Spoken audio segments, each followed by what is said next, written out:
بسم الله الرحمن الرحیم. وإذ استسقى او کله او یاد کا کله چې اوبه اوختي موسی علیه السلام لقومه د پاره د خپل قوم. فقلنا ویل مونږه اضرب ته وها بعصاک الحجر په امسا ستا باندې دا ګټه. فانفجرت نو روان شي منه د دې ګټې نه 12 عینا چینې. قد علم یقینا چې او پیژندله کل اناس هرې وې ډلې مشربهم زید اوبو د څښلو خپلو.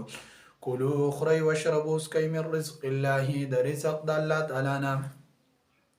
ولا تعثوا تاسو مه کیږئ فی الارض په ځمکه کې مفسدین فساد کوونکي. وإذ قلتم او یاد کا کله چې وویل تاسو یا موسی ای موسی علیه السلام لن نصبر هیڅ کله مونږ صبر نه کوو علی طعام واحد په یو قسم خوراک باندې. فدع لنا وغواړه زمونږ دپاره ربک در خپلنا یخرج لنا چې را وباسي زمونږ دپاره مما د هغه څیزونه تنبت الارض چې را زرغونوي ځمکې لره.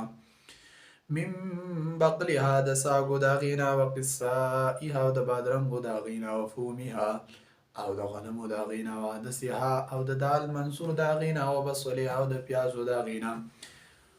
قال ویل موسی علیه السلام اتستبدلون الذي آیا تاسو بدلول غواړئ هغه څیز هو ادنا چې هغه ډېر کم دی په درجه کې بالذي په بدله د هغه څیز کې هو خیر چې هغه ډېر بهتره دی.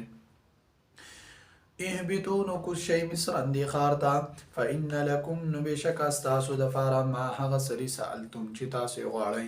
وضربت ووهلی شو علیهم الذلة په هغې باندې مهر د ذلت والمسکنة او د فقیرۍ. وباءوا او اخته شو بغضب په غضب کې من الله د طرف د الله تعالی نه. ذلک دا بأنهم چې بېشکه دوی کانو یکفرون انکار به کوه کفر به کوه بآیات الله په آیتونو د الله تعالی باندې. ويقتلون النبيين وجل پیغمبران بغیر الحق برنا حقا. ذلك دا بما په سبب د هغه څه عصوا چې نافرماني کړې وه وکانو ودي یعتدون د حد نه تېرېدونکي.